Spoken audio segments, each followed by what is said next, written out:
तरफ, जिसकी शुरुआत में हम एक अनजान शख्स को देख पाते हैं जो कि एक ग्लास में पानी पीकर उसे अपनी छड़ी से तोड़ देता है और उसके चूरे को अपने सैंडल में डालकर वहां से निकल पड़ता है। जिसके बाद में वही मार्वल स्टूडियो का लोगो हमें दिखाया जाता है और कहानी शिफ्ट होती है इस स्टोरी के लीड कैरेक्टर यानी कि स्टीवन ग्रांट पर, जो कि इस वक्त नींद से जागता है। और यहाँ हम देख पाते हैं कि घर में रेत बिछी है और दरवाजे पर एक चिपकी लगी है ताकि उसे ये पता चल सके कि कहीं वो घर से बाहर तो नहीं गया। वहीं घर में उसका डेली रूटीन है खुद की मछली को खाना देना, अपनी मम्मी से बात करना और तैयार होकर अपनी जॉब पर निकल जाना। इस वक्त स्टीवन लंदन में एक इजिप्शियन म्यूजियम के अंदर काम करता है। वहां पहुंचते के साथ ही उसे एक छोटी लड़की मिलती है जिसे कि वो टूर गाइड के रूप में कुछ इन्फॉर्मेशन देता है और बताता है कि एंटेंट नाम की एक इजिप्शियन माइथोलॉजी के अकॉर्डिंग टोटल 9 देवी देवता होते हैं, जिनमें सबसे शक्तिशाली है आमिट, जो कि लोगों के दिलों से ये पता लगाती है कि उसे स्वर्ग के मैदान में भेजना है या फिर नर्क में। तो वो छोटी लड़की उससे पूछती है कि जब आपको स्वर्ग के मैदान में नहीं ले जाया गया तो आपको कैसा लगा।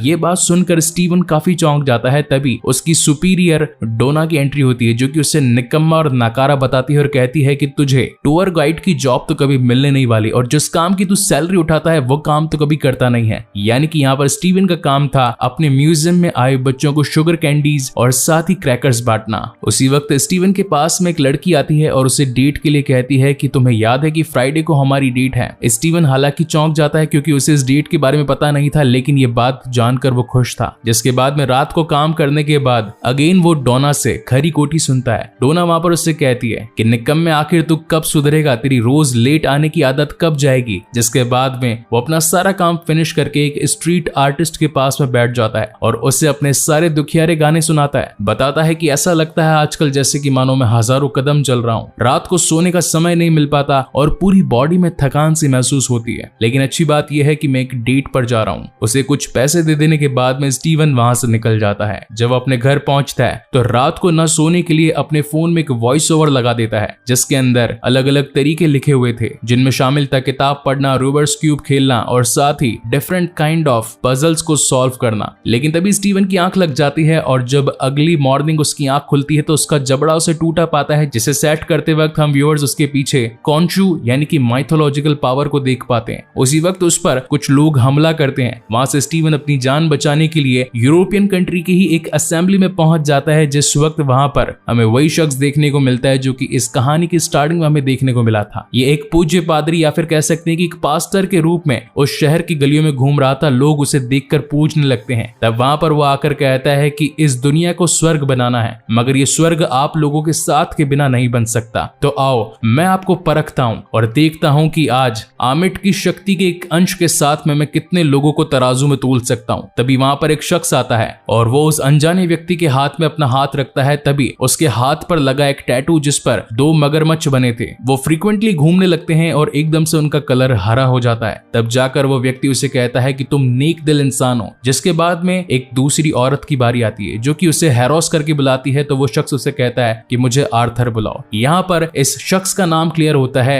आर्थर हैरो, जो कि उसे भी अपने तराजू में तोलता है। मगर इस वक्त आमिट की शक्ति उसे हरे की जगह लाल रंग दिखाती है। वो औरत कहती है कि मैंने तो जिंदगी में कभी किसी का बुरा किया ही नहीं, मैं एक नेक औरत हूँ। जबकि आर्थर उसे कहता है कि हो सकता है कि तुम सही हो, मगर इस वक्त तुम इस जिंदगी के काबिल नहीं हो। और देखते ही देखते वो औरत मरने की ओर चली जाती है। उसकी पूरी बॉडी व्हाइट हो जाती है और वो पूरी तरीके से डेड हो जाती है। ये सारा वाकया वहां पर खड़ा स्टीवन ग्रांट देख रहा था और वो उन लोगों से बचने की कोशिश कर रहा था, मगर वो लोग तो आकर सीधा आर्थर हैरो से कांटेक्ट करते हैं और बताते हैं कि उस शख्स को हम ढूंढ नहीं पाए। तभी आर्थर आमिट के आगे सभी को झुकने के लिए कहता है और उसी वक्त स्टीवन पकड़ा जाता है। तो वो उसे आगे बुलाता है और कहता है कि मुझे मेरा स्कैरब दे दो। जब स्टीवन अपनी जेब चेक करता है तो उसे भी एक छोटा सा माइथोलॉजिकल गोल्ड गैजेट दिखाई पड़ता है, मगर उसके अंदर से एक आवाज आने लगती है कि इसे स्कैरब मत देना। वो काफी कोशिश करता है मगर वो इंटरनल पावर उसे बार बार खींचने लगती है। जब बहुत सारे लोग आकर उस पर हावी होने वाले होते हैं तभी वो ब्लैकआउट हो जाता है और जब उसकी आंखें खुलती है तो जो लोग उसे मारने के लिए आने वाले थे वो खुद ही जमीन पर गिरे पड़े मिलते हैं। यानी कि एक अननोन एंटिटी स्टीवन पर हावी हो रही थी। जिसके बाद वो अपनी जान बचाने के लिए कार में बैठ जाता है, दूर तक उसे भगाता है। वहीं पर गुंडे भी उसका पीछा करते हैं और जैसे जैसे स्टीवन खतरे में पड़ता जाता है वो अननोन एंटिटी इसके ऊपर हावी होकर सब कुछ बराबर कर डालती थी। लेकिन थोड़ी देर बाद में सपने से स्टीवन जागता है और तब उसे पता चलता है कि ये सारा कुछ तो उसके दिमाग की उपज समझ थी। लेकिन प्रॉब्लमेटिक बात यह थी कि जब वो अपनी मछली को चेक करता है तो उसे पता चलता है कि उसका एक पंख टूटा हुआ था, आज इसके 2 पंख कैसे आ गए। इसलिए वो जाकर मछली की दुकान में बात करता है और कहता है कि उसका एक पंख कैसा है। तो वो कहती है कि तुम खुद ही तो मुझसे ये मछली लेकर गए थे। इस बात को स्टीवन समझ नहीं पाता और सीधा तैयार होकर डेट पर पहुंचता है, लेकिन वहां पर उसकी बंदी उससे मिलने के लिए आती नहीं है। जब वेटर उससे पूछता है कि सर क्या आप यहाँ पर और ज्यादा वेट करना चाहेंगे, तो वो उससे पूछता है कि आज दिन कौन सा है। तो वेटर उसे बताता है कि सर आज संडे है, जबकि स्टीवन को तो यहाँ पर फ्राइडे को होना था। इसका मतलब ये था कि 2 दिन कहां और कैसे निकल गए इसके बारे में स्टीवन को कोई खबर नहीं थी। थक हार कर घर आने पर उसे अपने घर में कुछ अनहोनी चीजें दिखाई पड़ती है, जैसे कि टेबल के जमीन पर सरकने के बाद उसके निशान और साथ ही दीवार में से एक लकड़ी का उलट पलट होना। जब वो वहां पर जाकर चेक करता है तो उसे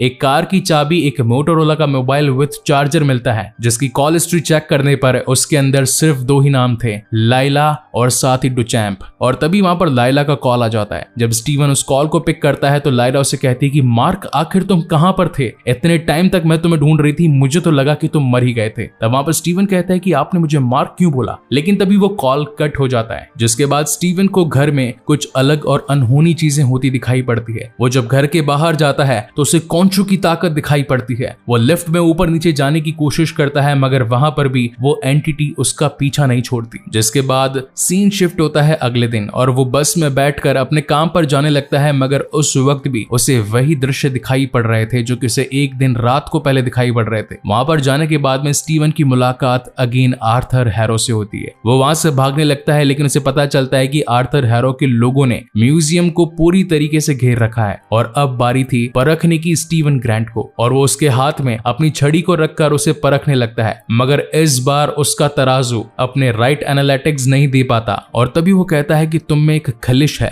यानी कि कहीं ना कहीं उसमें अब एक की जगह 2 एंटिटीज शामिल हो चुकी थी। आर्थर चाहता था उसे अपने आदमियों के हाथों पकड़वा सकता था, मगर वो ऐसा नहीं करता। जिसके बाद में सीन शिफ्ट होता है रात को और अपनी ड्यूटी को खत्म कर लेने के बाद में जब स्टीवन अपने ऑफिस से निकल रहा होता है, तभी वहां पर उसे किसी के होने की आहट आती है। और जब वो उस आहट को सुनने के लिए उसके पीछे पीछे जाता है, तभी एक माइथोलॉजिकल क्रीचर उसके पीछे पड़ जाता है जो कि उसकी जान लेना चाहता था और साथ ही उसके हाथों से वो स्कैरब लेना चाहता था। स्टीवन अपनी जान बचाने के लिए वहां से तेजी से भागता है और भागते भागते एक टॉयलेट में जाकर छिप जाता है और सोचता है कि आखिर मैं क्या करूं। तभी उस दूसरी एंटिटी की आवाज उसे आती है और वो कहता है कि अगर तुम अपने आप और मुझे बचाना चाहते हो तो अपने आप को मेरे हवाले कर दो, मैं हम दोनों को ही बचा लूंगा। स्टीवन को कुछ समझ नहीं आ रहा था। वहीं सामने के दरवाजे पर वो माइथोलॉजिकल क्रीचर अपने पंजे मारता जा रहा था। उसे कुछ भी समझ में नहीं आ रहा था और फाइनली वो अपने आप को उस दूसरे शख्स को सौंप देता है, जिसके बाद में उस माइथोलॉजिकल क्रीचर की धमाधम कुटाई हमें दिखाई जाती है जो कि हमने इस पूरी सीरीज के ट्रेलर्स में देखा था।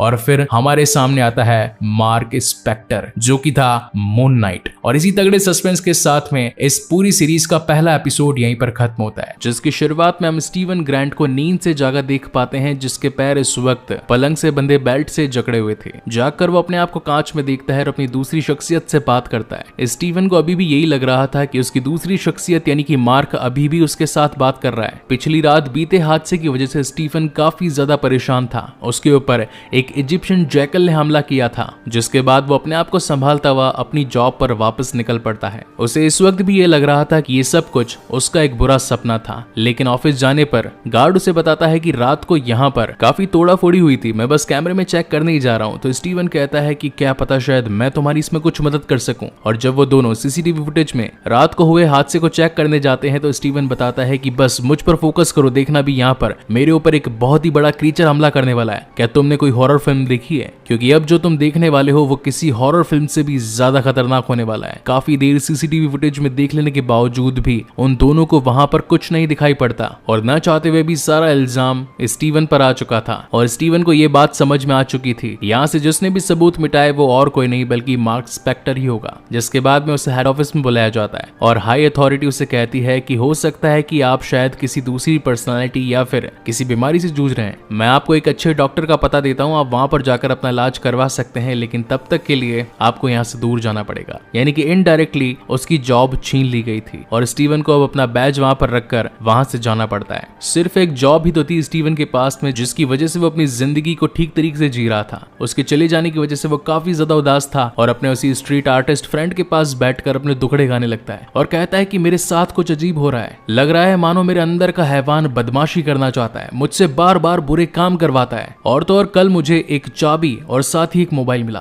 कैसा हो अगर उस चाबी का ताला मैं ढूंढ लूं। और सडनली उसे ये आइडिया आता है कि क्यों ना वो उस चाबी की तहकीकात करे कि आखिर वो चाबी जाती कहाँ है। जिसके बाद वो एक लॉन्च में पहुंचता है और वहां पर कहता है कि मेरे पास एक चाबी है और मैं बस अपने रूम को खोलकर देखना चाहता हूँ। हालांकि मुझे नाम पता नहीं कि एंट्री किस नाम से होगी, शायद स्टीवन ग्रैंट या फिर हो सकता है मार्क। हालांकि मुझे उसका सरनेम तो नहीं पता, लेकिन क्या आप मेरी मदद कर सकते हैं। तो वो बंदा कहता है कि हाँ सर, मैं आपको जानता हूँ, आप कई बार यहाँ पर आ चुके हैं, चलिए आइए मैं आपको आपके रूम तक ले जाता हूँ। जिसके बाद वो पहुंचते हैं रूम नंबर 43 तक। हालांकि रिसेप्शनिस्ट वहां से उसे रूम में छोड़कर चला जाता है और जब स्टीवन ग्रैंट उस रूम में आता है तो देख पाता है कि वो तो मार्क स्पेक्टर का एक छोटा सा हिडन हाइडआउट था जिसके बारे में किसी को कोई खबर नहीं थी। वहां पर एक छोटा सा बैग पड़ा था जिसके अंदर काफी सारे पैसे, ओरिजिनल मार्क स्पेक्टर का पासपोर्ट और साथ ही वही गोल्डन स्कैरब जो कि बेसिकली एक कंपास की तरह काम कर रहा था। और ये कंपास इंडिकेशन दे रहा था आमिट की मूर्ति तक जाने के ठिकाने तक। मीनवाइल यहाँ पर मार्क स्पेक्टर मिरर में खड़े होकर उसे इंडिकेशंस देने लगता है और उसे कहता है कि अपनी बॉडी को मुझे सौंप दो स्टीवन, क्योंकि यहाँ से आगे और भी खतरा आने वाला है और मैं नहीं चाहता कि तुम मेरे किसी भी काम में अड़ंगा डालो, इसलिए चुपचाप उस पलंग पर सो जाओ और एक गहरी नींद लो। मगर इस बार स्टीवन उसका सामना करता है, उसे कहता है कि मैं अब अपना शरीर तुम्हें नहीं सौंपूंगा, तुमने मेरी जिंदगी बर्बाद करके रख दी,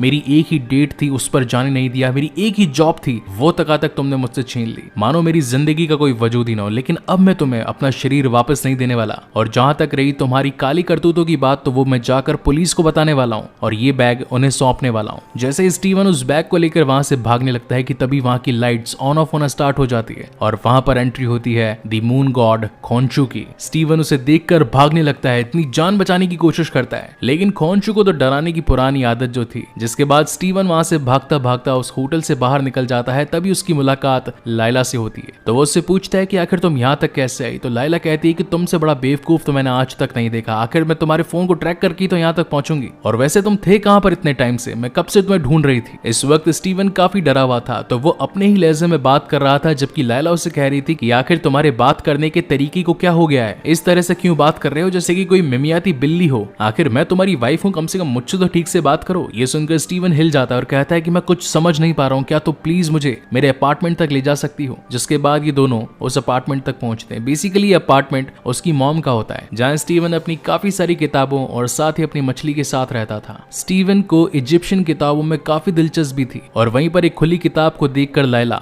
उस किताब में लिखी हिएरोग्लिफिक लैंग्वेज को देखकर उसके बारे में बातचीत करने लगती है। हिएरोग्लिफिक यानी कि इजिप्शियन शब्दों की वर्णमाला, जिसमें ये दोनों ही माहिर थे। हालांकि लाइला इस बात को जानती थी कि मार्क स्पेक्टर को इजिप्शियन वर्णमालाओं में कोई दिलचस्पी नहीं थी, लेकिन जबकि दूसरी तरफ स्टीवन ग्रैंट को थी। बातों ही बातों में एक फ्रेंच कविता का जिक्र होता है जो कि इवेंचुअली इन दोनों की ही फेवरेट थी। तब जाकर धीरे धीरे लाइला को यह विश्वास होता है कि इस वक्त वो एक दूसरी शख्सियत से बात कर रही है। स्टीवन उसे सारी बातें समझाने लगता है कि वो मार्क नहीं है और इतने टाइम से जो भी उसके साथ बीत रहा है वो सब कुछ मार्क कर रहा है, और अब वो मार्क की शख्सियत उसके सामने लाने वाला होता है। वो बैग खोलकर सारा पैसा, बंदूक और साथ ही वो गोल्डन स्कैरब उसे दिखाने वाला होता है, लेकिन तभी पीछे से मार्क उसे मिरर की इमेज में से कहता है कि उसे खतरे में मत डालना, अगर तुमने मेरे बारे में सारी सच्चाई उसे बताई तो जो गुंडे मेरे पीछे पड़े हैं वो उसके पीछे भी पड़ जाएंगे। फाइनली ये बात सुनकर स्टीवन अपने आप को शांत करता है, लेकिन उस बैग की उठी बातचीत की वजह से लाइला जब उस बैग में हाथ डालती है तो उसे वो गोल्डन स्कैरब मिल जाता है। उसी वक्त वहां पर दो डिटेक्टिव्स की एंट्री होती है। स्टीवन कहता है कि वैसे यहाँ पर मैं अकेला हूँ और जो आप पूछना चाहते हैं, लाइक म्यूजियम में जो भी कुछ बीता और जो वो टॉयलेट टूट गया था उसकी वजह से मैं माफी मांगता हूँ, लेकिन पुलिस इन्वेस्टिगेशन की कोई जरूरत नहीं है। मेरी डायरेक्टर से बात हो चुकी है, लेकिन डिटेक्टिव्स को तो उसके घर में आकर चेक करना था कि आखिर सीसीटीवी फुटेज में ऐसा क्या था जिसे देखकर वो भाग रहा था। और तभी चेकिंग के दौरान लाइला अपने आप को छिपाने के लिए खिड़की के बाहर पहुंच जाती है। वहीं दूसरी तरफ उस जिम बैग में उन्हें मार्क स्पेक्टर का पासपोर्ट मिलता है और अब नकली आइडेंटिटी प्लस काफी सारे पैसों को घर में छिपा कर रखने के जुर्म में उसे पुलिस स्टेशन ले जाया जा रहा होता है। वहीं रास्ते में ये दोनों डिटेक्टिव्स आपस में बातें करते हैं कि मार्क कितना खतरनाक है, इजिप्ट में उसने काफी लोगों की जानें ली और ढेर सारी कीमती चीजों की चोरी करके वहां से भाग गया। स्टीवन ये सब कुछ सुनकर हैरान था, क्योंकि उसे तो इन सभी चीजों के बारे में कुछ नहीं पता था। तभी थोड़ी दूर जाकर वो गाड़ी रुक जाती है और यहाँ पर हमें पता चलता है कि वो दोनों डिटेक्टिव्स किसी और के लिए नहीं बल्कि आर्थर हैरो के कल्ट रिचुअल्स के ही बंदे थे। जिसके बाद वहां पर आर्थर भी आ जाता है और उसे अपने साथ लेकर जाने लगता है। स्टीवन स्टीवन वहां से भागना तो चाहता था, लेकिन वहां पर हैरो के काफी सारे लोग खड़े थे जो कि अलग अलग भाषाओं में बात कर रहे थे, जैसे कि मैंड्रिन, फ्रेंच और Spanish. Well, for your kind information I just wanted to tell you that I am also a French, Spanish और मैंड्रिन लैंग्वेज एक्सपर्ट। यूट्यूब तो सिर्फ एक बहाना था आपको मेरी दिल की बात जो बताना था। Well, coming back to the main story, यहाँ पर आर्थर उसे कहता है कि तुम जिस सिचुएशन से गुजर रहे हो, एक वक्त था जब मैं भी उसी सिचुएशन से गुजर रहा था। हर वक्त दिमाग में एक दूसरी शख्सियत की बातें घूमते रहना, बार बार किसी के खौफ में दबी जिंदगी को जीना, हर रोज उठने पर एक अलग ही किस्म की थकान महसूस होना, ये सब कुछ मेरे साथ हो चुका है। तो स्टीवन इसके पीछे का रीजन पूछता है तो हैरो से बताता है कि तुम इस वक्त खोंचू के खादिम हो, तुमसे पहले मैं हुआ करता था। मीनवाइल यहाँ पर खोंचू पीछे से स्टीवन को ये इंस्ट्रक्शन दे रहा था कि हैरो की बातों में मत आना, और चिल्ला चिल्ला कर ये कह रहा था कि तुम इंसाफ के देवता हो। स्टीवन ये सारी बातें सुन पा रहा था तो हैरो से पूछता है कि अभी खोंचू तुम्हें क्या कह रहा है कि तुम इंसाफ के देवता हो। तो स्टीवन कहता है कि क्या तुम उसे सुन सकते हो। हैरो बताता है कि कुछ टाइम पहले तक सुन पाता था मगर अब नहीं, अब मैं आमिट का खादिम हूँ। ये दोनों ही बेसिकली देवता हैं। खोंचू का काम है जुर्म कर लेने वाले इंसान को उसकी सजा देना, लेकिन आमिट का काम है उसे जुर्म करने से पहले ही रोक देना। और एक वक्त ऐसा आएगा जब इस पूरी दुनिया से सारे के सारे जुर्म करने वाले खत्म हो जाएंगे और ये पूरी धरती स्वर्ग बन जाएगी। तो स्टीवन कहता है कि आपके कहने का मतलब क्या है, कि आप उन्हें जान से मरवा देंगे। हैरो बताता है कि सिर्फ यही जरूरी है, अगर हाथ में कैंसर लग जाए तो उस हाथ को काट देना ही बेहतर है, इंस्टीड ऑफ वो पूरे शरीर के अंदर कैंसर फैला दे। जिस पर स्टीवन कहता है कि ये तो गलत है। मान लीजिए कि अगर कोई बच्चा है जो कि इस वक्त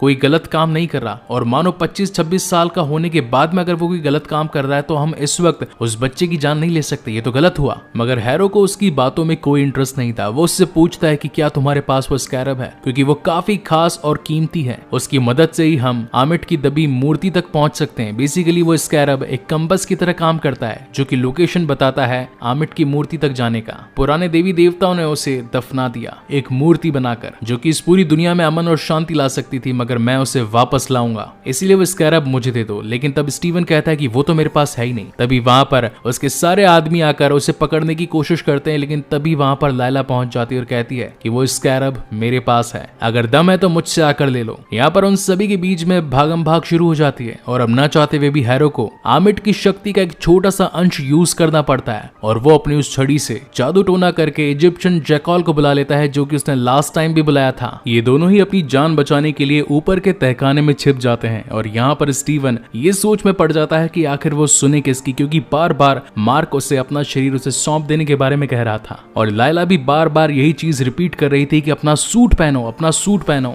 लेकिन स्टीवन इस बात को जानता था कि अगर उसने अपना शरीर मार्क को सौंप दिया तो वो अगेन खून खराबे पर उतर आएगा, इसलिए वो अपना शरीर मार्क को नहीं सौंपता। इसी बीच वहां पर वही इजिप्शियन जैकॉल पहुंच जाता है, और अब स्टीवन के पास में और कोई दूसरा रास्ता नहीं था, इसलिए वो अपने सूट को खुद ही समन करने के बारे में सोचता है, और तभी जमीन पर गिरने से पहले उसके पास में एक सूट आ जाता है। लेकिन इस वक्त वो खोंचू के देवालय का पवित्र कवच नहीं था, बल्कि एक दूसरा ही सूट था जिसे कहा जाता है नाइट सूट। बेसिकली एक 3 पीस टैक्सीडो सूट था जो कि दिखने में काफी कूल था। वेल, ये सूट मेरे थंबनेल से भी काफी ज्यादा मैच करता है, और सबसे बढ़िया बात तो यह है कि अब दो शख्सियत के बीच में 2 सूट्स डिफाइन हो चुके थे, यानी कि मार्क स्पेक्टर जो कि ज्यादा खूंखार, हर चीज को तगड़े वे में लेने वाला, उसका सूट थोड़ा सा मम्मी टाइप विथ कैप था, जबकि यहाँ दूसरी तरफ स्टीवन ग्रांट एक लो प्रोफाइल, कम दिमाग और थोड़ा भोंदू इंसान जिसकी हर वक्त खतरे से फटती थी, उसके पास में उसका भी एक सूट आ चुका था, और साथ ही लड़ने के लिए 2 डांडिया भी। वेल, उसे इस वक्त अभी उन दोनों डांडियों का मतलब नहीं पता था कि ये किस काम में आते हैं। मार्क उसे बार बार कहता है कि तुम इस इजिप्शियन जैकॉल को नहीं संभाल पाओगे, मुझे इस शरीर में आने दो और हमारी मदद करने दो। लेकिन अपनी पूरी हिम्मत को जुटाकर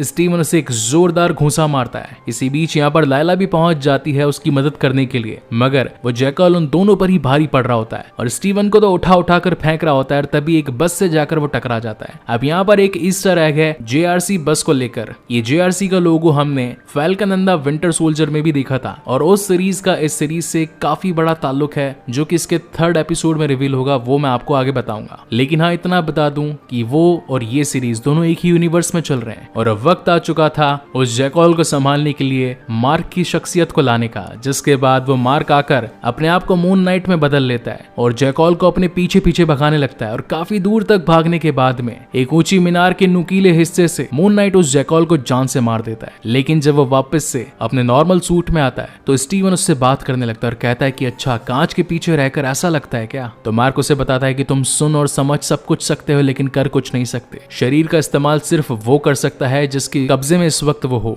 ये सब कुछ डिपेंड करता है सामने वाले की मदद के। जब मैं चाहूंगा तभी तुम मेरे अंदर आ पाओगे या फिर जब तुम चाहोगे तभी मैं तुम्हारा शरीर ले पाऊंगा। हम दोनों ही एक इंसान हैं और खोंचू के खादिम हैं। खोंचू ने हमें चूज किया है इंसाफ की रक्षा के लिए। स्टीवन उसे कहता है कि मुझे इन बातों से कोई मतलब नहीं है, तुम मुझे बस मेरा शरीर वापस दे दो और यहाँ से चले जाओ। तो मार्क उसे कहता है कि मुझे एक वादा पूरा करना है जो कि मैंने खोंचू के साथ किया है। जैसे ही वादा पूरा हो जाएगा मैं यहाँ से निकल जाऊंगा। और जब वो अपनी जेब में चेक करता है तब उसे पता चलता है कि जब वो ऊपर से कूदा था तो वो स्कैरब वहीं जमीन पर गिर गया था और अब उस स्कैरब को लेने के लिए हैरो वहां पर पहुंच चुका था। और जिस आदमी के हाथ में वो स्कैरब था वो उसे अच्छे कपड़े और खाने का वादा देकर स्कैरब लेकर उसी की ही जान ले लेता है और वहां से निकल जाता है क्योंकि स्कैरब ने उसे इंडिकेशन दिया था इजिप्ट का। यहाँ पर खोंचू आकर मार्क से बातें करने लगता है और उसे बताता है कि तुम्हारी बेवकूफी की वजह से वो स्कैरब अब हैरो लेकर भाग चुका है। हमें जितना जल्दी हो सके उससे पहले इजिप्ट पहुंचकर होने वाले हादसों को रोकना होगा, नहीं तो इस दुनिया पर इतना बड़ा कहर आएगा कि कोई भी उसे रोक नहीं पाएगा। जिसके बाद सीन डायरेक्टली शिफ्ट हो जाता है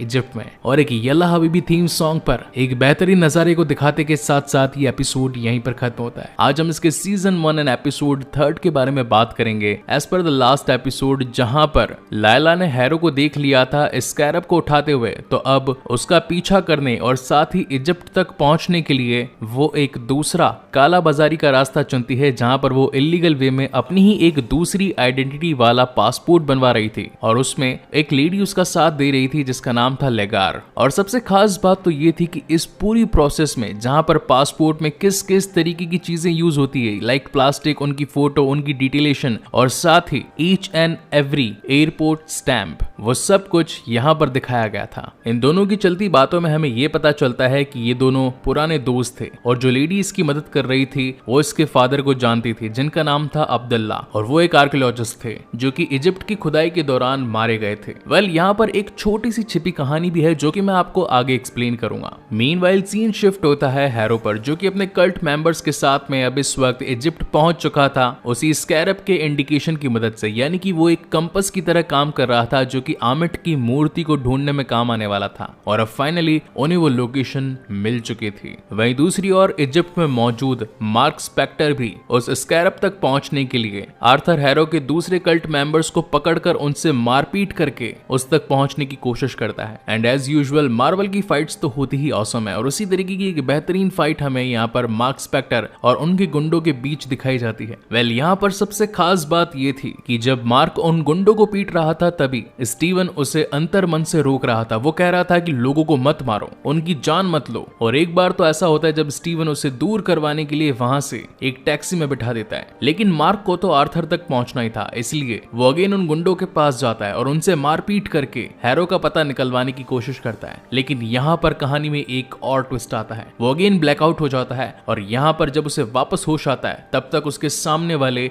2 गुंडे जान से मर चुके थे। यानी कि अब एंट्री हो चुकी थी एक थर्ड आइडेंटिटी की। देखा जाए तो पूरी तरीके से अपरिचित वाला सीन चल रहा है, कभी शांत पंडित वाला तो कभी रोमांटिक रेमो वाला और कभी गुनहगारों को सजा देने वाला। वेल, जहां तक इस तीसरी आइडेंटिटी की बात थी तो एज पर माय ओपिनियन मुझे लगता है कि वो तीसरा वाला इन दोनों से ज्यादा खतरनाक होगा। स्टीवन ग्रांट यानी कि मिस्टर नाइट, मार्क स्पेक्टर यानी कि मून नाइट और अब जो थर्ड पर्सन आने वाला है यानी कि जैक, उसके बारे में तो हमें कहानी में आगे ही पता चलेगा। काफी कोशिशों के बावजूद भी मार्क को हैरो की लोकेशन के बारे में पता नहीं चलता और तब उसे रोकने के लिए खोंचू वहां पर आता है और कहता है कि मैं तुम्हारी मदद कर सकता हूं लेकिन इसके लिए मुझे एक बड़ी कीमत भी चुकानी पड़ सकती है। जिसके बाद वो अपनी पावर्स का यूज करते हुए चांद से सूरज को ढक देता है और हर जगह अंधेरा हो जाता है ताकि आर्थर जिस खुदाई में लगा है उसका टाइम वेस्ट हो जाए। मगर ऐसा करते के साथ ही इस दुनिया के चलते चक्र में बदलाव आ जाते हैं और इस बात से दूसरे गॉड्स गुस्सा हो जाते हैं। वेल, कहने को तो ये टोटल 9 गॉड्स होते हैं लेकिन यहाँ पर हमें सिर्फ 6 के बारे में जिक्र किया गया है, जिनमें से 2 हैं खोंचू और आमिट। इन सभी के बीच में एक सभा बिठाई जाती है जिसे कि द मीटिंग ऑफ इनियाड भी कहा जाता है और यहाँ पर खोंचू के अवतार यानी कि मार्क को हैथोर की अवतार मिलती है। जिस तरीके से खोंचू इंसाफ का देवता था उसी तरीके से हैथोर सुर और संगीत की देवी थी। लेकिन इन देवताओं की सबसे बड़ी बात तो ये थी कि इतने शक्तिशाली होकर भी ये धरती पर डायरेक्ट नहीं आ सकते थे। ये रहते थे एक अदर वॉइड में और धरती पर आपस में कम्युनिकेशन के लिए ये अपने अवतार चुना करते थे। और आज इन्हीं सभी अवतारों के बीच में ये मीटिंग बिठाई गई थी कि आखिर खॉन्शू ने इस दुनिया के चलते तालमेल को क्यों बिगाड़ दिया। वेल, जवाब तो मार्क को देना था, लेकिन उसके अंदर अब खॉन्शू आ चुका था और वो हर चीज का जवाब खुद से दे रहा था कि मैंने ये सब कुछ इस दुनिया पर आने वाली तबाही को रोकने के लिए किया। मुलजिम का नाम है आर्थर हैरो, जो कि अपने कल्ट मेंबर्स के साथ में आमिट की दबी मूर्ति को इस दुनिया में लाना चाहता है और हर किसी को ईमान के तराजू पर तोलकर सजा देना चाहता है। अगर आमिट इस धरती पर आ गई तो इस दुनिया में से काफी सारे लोगों का नामो निशान मिट जाएगा। इस बात को सुनकर वहीं के गॉड्स आर्थर को बुलवा लेते हैं और जब उससे पूछा जाता है कि आखिर तुम यहाँ इजिप्ट में क्या कर रहे हो, तो वो अपनी बातों से मुकर जाता है और कहता है कि मैं तो यहाँ पर बस घूमने आया हूँ, क्या घूमने पर पाबंदी है। और रही बात मार्क स्पेक्टर की, तो वो बीमार है। इससे रिलेटेड वो एक डायलॉग भी मारता है कि खॉन्शू मक्कार है और अवतार बीमार है। इसका सीधा इंडिकेशन ये था कि खॉन्शू ने पहले मुझे अपना खादिम बनाया और जब मुझसे मन भर गया तो दूसरे को अपना शिकार बना लिया। जब देखे बस खुद की मनमानी करता है। अब यहाँ पर बैक स्टोरी में एक बात ये भी थी कि सारे देवता खॉन्शू से कहीं ना कहीं खफा थे, क्योंकि वो खुद की मनमर्जी पर काम किया करता था। इसीलिए एक वक्त था जब उसे इस पूरी एनिएट से बेदखल कर दिया गया था और आज अगेन उस पर इल्जामात आए थे। फाइनल कंक्लूजन ये निकलता है कि सारे एनिएट के मेंबर्स आर्थर को बरी कर देते हैं और साथ ही मार्क स्पेक्टर यानी कि खॉन्शू को ये हिदायत देते हैं कि अगली बार ऐसी कोई भी हरकत नहीं होनी चाहिए जिससे कि दुनिया के तालमेल में गड़बड़ हो। लेकिन मार्क को तो आर्थर हैरो को रोकना ही था, क्योंकि अगर वो ऐसा नहीं करता तो दुनिया खतरे में पड़ जाती। तभी वहां पर हैथोर आती है और उसे कहती है कि मार्क, मैं जानती हूँ अगर तुमने कुछ कदम उठाए हैं तो जरूर किसी काम के लिए ही उठाए होंगे। वेल, मैं तुम्हारी मदद कर सकती हूँ। अगर तुम्हें आमिट की मूर्ति तक हैरो से पहले पहुंचना है तो तुम्हें नक्शे का इस्तेमाल करना होगा, वो नक्शा जो सैम्फू की ताबूत में बंद है। तो मार्क कहता है कि आखिर इस सैम्फू कौन है। तो हैथोर बताती है कि आज से करीब 2000 साल पहले देवता खुद भी नहीं चाहते थे कि वो सब मिलकर आमिट को दफनाएं, क्योंकि अगर उसे माफ करने की बारी आई तो कोई ना कोई जाकर उसे वापस दफनियत से जिंदा कर देगा। और आमिट ने इतने बुरे काम किए थे कि उसका वापस जिंदा होना नामुमकिन था।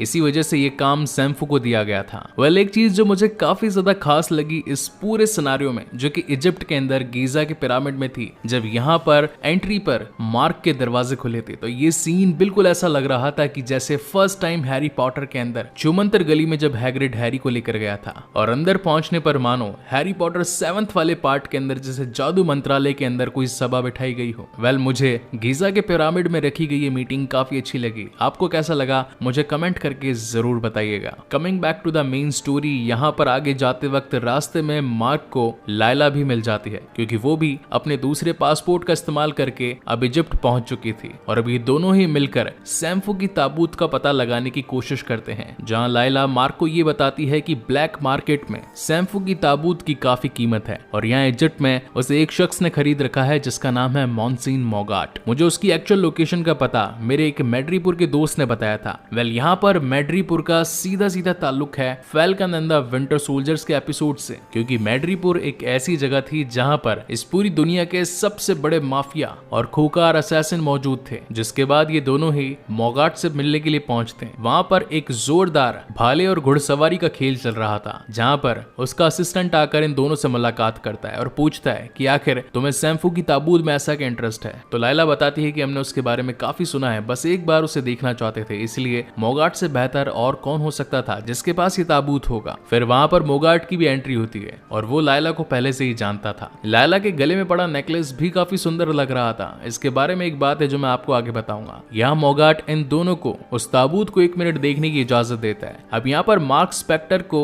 उस ताबूत पर क्या नक्शा बना था और क्या इंडिकेशंस थे उनके बारे में कुछ समझ नहीं आ रहा था, लेकिन ऊपर मौजूद कांच में से उसकी दूसरी शख्सियत यानी कि स्टीवन ग्रैंड उसे बार बार कह रहा था कि ये तुम्हारे बस की बात नहीं है, तुमसे ना हो पाएगा, मुझे आने दो और मुझे हेल्प करने दो। वेल, मार्क यहाँ पर जानता था कि अगर सिचुएशंस बिगड़ी तो स्टीवन उन्हें हैंडल नहीं कर पाएगा, लेकिन सैम्फू की ताबूत से उस तारों के नक्शे को निकालना भी इंपॉर्टेंट था। इसलिए फाइनली वो अपने आप का शरीर त्याग कर स्टीवन को बुला लेता है, जिसके बाद स्टीवन सारे के सारे इजिप्शियंस वर्णमालाओं को पढ़कर तारों के नक्शों के साथ में उस लोकेशन का पता निकालने की कोशिश करता है। लेकिन यहाँ पर कहानी में अगेन ट्विस्ट, इस ताबूत को देखने के लिए अब पहुंच चुका था आर्थर हैरो और वो आकर मोगाट से कहता है, इन दोनों से तुम्हें कुछ नहीं मिलेगा लेकिन मुझसे तुम बहुत कुछ पालोगे। क्या तुम्हें इजिप्शियन गॉड आमिट की शक्तियों के बारे में जानना है? मोगाट उसकी बातों को सुनकर जैसे मानो इल्यूजन में आ चुका चुका था और अब कहीं लायला और मार्क उस नक्शे को पढ़कर पहले उस लोकेशन तक ना पहुंच जाए, इसलिए आर्थर हैरो अपनी शक्तियों का इस्तेमाल करके उसकी टूम को वहीं बर्बाद कर देता है और अपनी जान बचाकर वहां से भागने लगता है। इसी बीच यहाँ पर कैसे तैसे लायला और मार्क को उस नक्शे के टूटे टुकड़े मिल जाते हैं, मगर इसी बीच मोगाट के सारे गुंडे उन पर भारी पड़ते हैं, जिसके बाद एंट्री होती है मून नाइट की और वो अपना सूट पहनकर एक एक को पटक कर धोने लगता है। और यहाँ पर हमें उसकी कुछ खास एबिलिटीज के बारे में भी पता चलता है, जो कि थी द हीलिंग फैक्टर। सारे के सारे लोग मिलकर उस पर गोलियां चला रहे थे, उस पर भाले चला रहे थे, लेकिन सूट की मदद से मार्क स्पेक्टर पर कोई भी फर्क नहीं पड़ रहा था। जिसके बाद बड़ी ही मुश्किलों से निकलकर ये दोनों एक साइड प्लेस पर आते हैं और उस पूरे नक्शे के टूटे टुकड़ों को जोड़कर उन तारों की दिशा बनाने की कोशिश करते हैं। लेकिन तब लायला कहती है कि ये तो पॉसिबल है ही नहीं, क्योंकि आज से 2000 साल पहले जब सैम्फू जिंदा था उस वक्त तारों की दिशा कुछ और थी, और आज 2000 साल बाद जब ये पूरी दुनिया न जाने कितने चक्कर घूम चुकी है तो तारों की पोजीशन भी चेंज हो चुकी होगी। तो अगर हमने इस नक्शे के अकॉर्डिंग तारों को जोड़ भी लिया तो हम उस एक्चुअल लोकेशन से मीलों दूर होंगे। ये दोनों ही काफी ज्यादा टेंशन में आ चुके होते हैं। तब वहां पर एंट्री होती है खॉन्शू की, जो कि बताता है कि मैं मून गॉड हूँ, मेरे पास वो ताकत है जिसका इस्तेमाल करके तुम उन तारों की दिशा का पता लगा सकते हो। मुझे हर वो रात याद है जब से मैं पैदा हुआ हूँ। और तब वो स्टीवन से कहता है कि अपना सूट पहन लो, जिसके बाद वो मिस्टर नाइट के सूट में आकर बिल्कुल खॉन्शू की तरह उसे कॉपी करने लगता है और ये दोनों अपनी ताकत से मिलकर दुनिया के उस दिन तक पहुंचते हैं जिस दिन 2000 साल पहले तारों की वो दशा थी जब आमिट को धरती में दफनाया गया था। लेकिन ऐसा करने पर ये नजारा हर कोई देख रहा था और अब ये बात आम इंसानों से भी नहीं छिपी थी कि कोई ना कोई बड़ी शक्ति इस दुनिया के तालमेल के साथ छेड़खानी कर रही है। और अब ना चाहते हुए भी एनियाड को असेंबल होना पड़ता है, जहां पर ये सब मिलकर खॉन्शू के इस कारनामे पर उसे पत्थर की मूर्त में बदलने लगते हैं और देखते ही देखते खॉन्शू की ताकत भी कम होती जाती है। मगर पूरी तरह मिट्टी में बदल जाने से पहले लायला उन तारों की लोकेशन और साथ ही उनकी दिशा का पता लगा लेती है, जिससे कि उसे उस टूम का पता चल जाता है जहां पर आमिट दफन है। हालांकि उनके लिए एक प्लस पॉइंट जरूर था, मगर यहाँ पर एक माइनस पॉइंट ये था कि अब ना तो मार्क और ना ही स्टीवन के पास में उनकी शक्तियां रही है, यानी कि अब देवालय का कवच उनके हाथों से जा चुका है। एपिसोड की एंडिंग में हम देख पाते हैं आर्थर हैरो को, जो कि इस वक्त मीटिंग ऑफ एनियाड में आता है और यहाँ पर दूसरे देवताओं के साथ बात करता है। वह उसका यहाँ पर आना एक बहुत ही बड़ी बात थी, क्योंकि यहाँ पर सिर्फ वही लोग आ सकते हैं जिनके पास में अवतार होने की ताकत हो और साथ ही उनका मालिक उनके लिए दरवाजा खोले। जैसे कि मार्क के लिए खॉन्शू ने दरवाजा खोला था, तो फिर हैरो के लिए आखिर दरवाजा किसने खोला? दूसरे देवता उसे बताते हैं कि हमने खॉन्शू को पत्थर में तब्दील कर दिया क्योंकि उसने हमारे इंस्ट्रक्शंस फॉलो नहीं किए। तो हैरो कहता है कि क्या ये हमारी बातें सुन सकता है? तो वो कहता है कि हाँ शायद जरूर, क्योंकि वो खुद भी एक देवता है। जिसके बाद में आर्थर उस मूर्ति के पास आकर उसे कहता है कि जब मैं तुम्हारा खादिम था और तुम मुझसे लोगों के कत्ल करवाते थे तब मुझे काफी मजा आता था। यानी कि ये एक इनडायरेक्टली इंडिकेशन था उस तीसरी आइडेंटिटी से, जैसे कि खॉन्शू ने अपना खादिम बनाया था, यानी कि मार्क स्पेक्टर, स्टीवन ग्रैंट और साथ ही अब आने वाला जैक। और इसी तगड़े सस्पेंस के साथ में ये शानदार एपिसोड यहीं पर खत्म होता है। आज हम इसके सीजन 1 एंड एपिसोड 4 के बारे में बात करेंगे, जिसकी शुरुआत में हम एक इजिप्शियन गॉड को खॉन्शू की उशाप्ती लिए देखते हैं। उशाप्ती यानी कि एक छोटी सी मूर्त, और उसे ले जाकर रख दिया जाता है बाकी और गॉड्स के बीच में। वेल, जैसा कि मैंने आपको इस सीरीज की स्टार्टिंग में बताया था कि टोटल इनियाड में 9 गॉड्स होते हैं, बट इसकी थोड़ी बहुत और डीप रिसर्च कर लेने के बाद में मुझे ये पता चला कि टोटल इजिप्शियन गॉड्स की गिनती 17 है, और इन 17 गॉड्स में से 10 गॉड्स की उशाप्ती यहाँ पर इस सीन में हमें दिखाई पड़ी, जबकि 5 वो गॉड्स थे जिन्होंने आमिट और खॉन्शू को ये उशाप्ती बनाया। यानी कि अगर 5 + 2 + 10 करें तो अगेन 17 की ही काउंटिंग होती है। अब आप लोग इस सीरीज का एक्सप्लेनेशन सुनने आए हैं, हर वो चीज जानने आए हैं जो कि आपको इस सीरीज को समझने में आसानी देगी। इसीलिए कहानी में आगे बढ़ने से पहले मैं उन टोटल 17 गॉड्स के नाम प्लस उनकी पावर्स के बारे में आपको बता देता हूँ। रा, the god of sun, Geb and Nut, the god of earth, Shu, the god of air, Osiris, the god of afterlife, Isis, the god of magic, Set, the god of desert, Nephthys, the god of river, Horus, the god of sky, Bast, the god of cats, Sobek या फिर Ammit, the god of crocodile, या फिर हम इसे इंसाफ की देवी भी कह सकते हैं क्योंकि ये पूरा शो इसी पर बेस्ड है। Serket, the god of scorpion, Anubis, the god of funerals, Bes, the god of dwarfs, Khonshu, my favourite, the god of moon, Nekhbet, the god of vulture, Babi, the god of baboons, और last में है है Taweret, the god of hippos, या फिर से the god of pregnancy भी कहा जा सकता है, जिसका जिक्र इस कहानी में आगे होगा। ये तो थी सारे इजिप्शियन गॉड्स के बारे में एक छोटी सी ब्रीफ, जो कि आगे आपको इस पूरी सीरीज को समझने में काफी ज्यादा हेल्प करेगी। Now coming back to the actual story, यहाँ पर हमें वही रात दिखाई जाती है जिस रात को सैम्फो की ताबूत तक पहुंचने के लिए तारों की दिशा का इस्तेमाल करते हुए खोंशू ने तारों को 2000 साल बीते पुराने दिन के जैसा बना दिया था। लेकिन इस बात से खफा होकर बाकी के एनियाड ने उन्हें एक पत्थर की मूर्त बना दिया, और ऐसा होने पर स्टीवन ग्रांट और मार्क स्पेक्टर दोनों से ही खोंशू की दी हुई सारी ताकतें चली गई, और साथ ही उनका वो सूट भी चला गया। यानी कि अब उनके पास में खुद के बचाव के लिए और कोई दूसरा रास्ता नहीं था। वही हम देख पाते हैं कि उधर आर्थर के भेजे हुए कुछ गुंडे पहुंच जाते हैं और वो उन पर दे धनाधन फायरिंग करना स्टार्ट कर देते हैं। हालांकि ताकत चली जाने की वजह से स्टीवन वहीं पर बेहोश पड़ जाता है, और अब यहाँ पर लैला की जान खतरे में थी, इसलिए वो अपनी जान को बचाने के लिए अपने उसी ट्रक के अंदर बैठ जाती है जिसके अंदर वो यहाँ तक पहुंचे थे। लेकिन फिर भी गुंडे उनका पीछा कहाँ छोड़ने वाले थे कि तभी लैला अपनी गाड़ी में से फेयर गन निकालकर उनकी गाड़ी पर छोड़ देती है, और तभी वहां पर जोरदार धमाके होते हैं क्योंकि उनकी गाड़ी में थे बहुत सारे बॉम्ब्स और बड़ी बड़ी मशीन गन्स, जिसकी वजह से वहां पर धमाके हो जाते हैं और वो लोग उसी धमाके में मारे जाते हैं। इसी बीच मौका पाकर लैला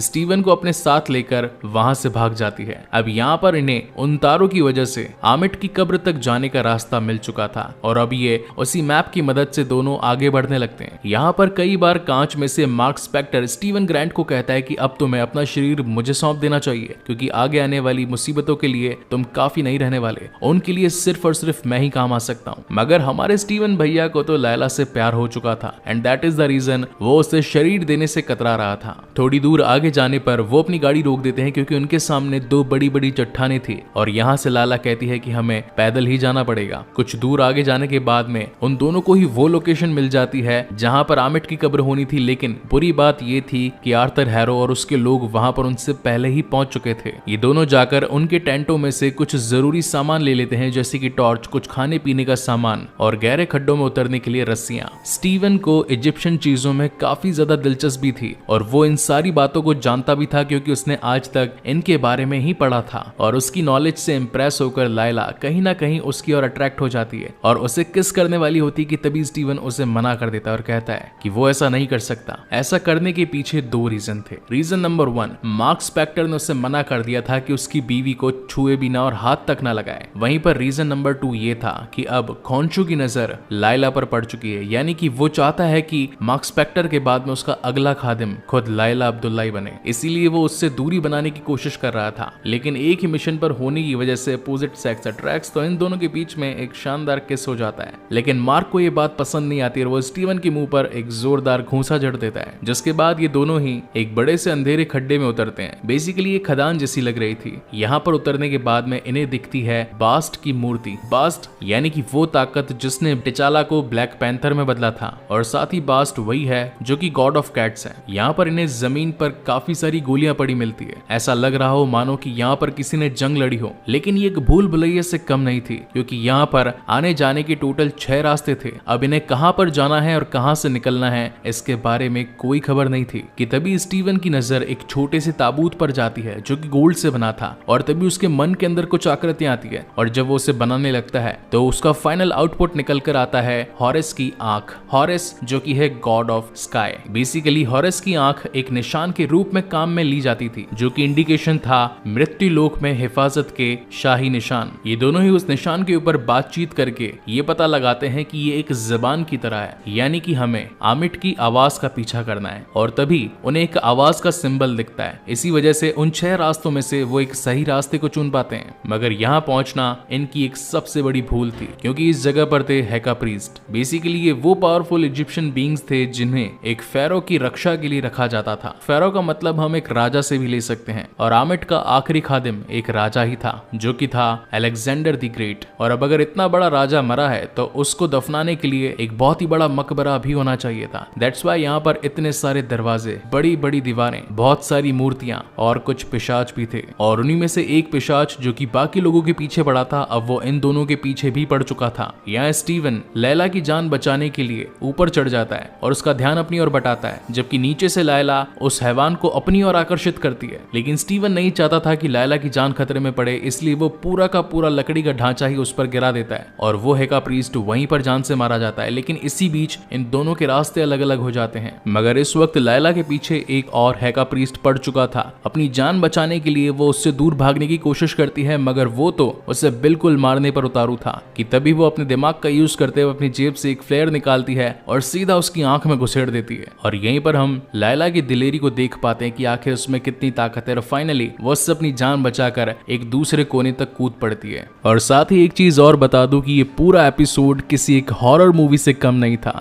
लिटरली एक ऐसी फीलिंग आ रही थी कि मैं कोई हॉरर मूवी देख रहा हूँ या फिर कोई इजिप्शियन या फिर ममीज की मूवी देख रहा हूँ। पूरे एपिसोड के ग्राफिक्स प्लस CGI काबिले तारीफ थे। मीनवाइल हम स्टीवन को देख पाते हैं जो कि इस ऊपर के रास्ते से जाकर एक ऐसे ताबूत तक पहुंचता है जो कि पूरी तरीके से सोने से बना था। और जब वो उसे खिसकाता है तो उसके अंदर से शव मिलता है अलेक्जेंडर द ग्रेट का। और जहां तक रही हॉरस की आंख के निशान की बात, तो उसमें इंडिकेशन था आमिट की आवाज का। पहले तो स्टीवन को लगता है कि वो शाप्ती उसकी कब्र में उसके हाथ में होनी चाहिए, लेकिन जब उसे ये पता चला कि आमिट की आवाज ही सब कुछ मायने रखती है तो वो उसी मम्मी का जबड़ा फाड़कर उसके गले में हाथ डालकर उस उशाप्ती को निकालने की कोशिश करता है। वहीं दूसरी ओर सीन शिफ्ट होता है लायला पर, जिसके सामने अब आ चुका था आर्थर हैरो और वो उसे एक बात कहने के लिए तरस रहा था। तो फाइनली लायला कहती है कि हाँ कह दो जो तुम्हारे मन में है, बोल दो आखिर कैसे हुई मेरे पिता की डेथ। तो हैरो उसे बताता है कि तुम्हारे पिता मार्क स्पेक्टर की वजह से मरे। एक कीमती खुदाई के दौरान उसमें लालच आ गया और उसी ने तुम्हारे पिता को गोली मार दी। मगर लायला इस बात पर विश्वास नहीं करना चाहती थी और वो उसकी बात बिना सुने वहां से निकल जाती है, जहां से आगे बढ़कर उसे वहीं पर स्टीवन ग्रैंट भी मिल जाता है। हालांकि स्टीवन उसे देखकर खुश होता है कि फाइनली हमने उस आमिट की उशाप्ती को ढूंढ लिया और अब इस दुनिया पर आने वाले खतरे को हम रोक सकते हैं। मगर यहाँ पर लायला का तो कुछ अलग ही गुस्सा था।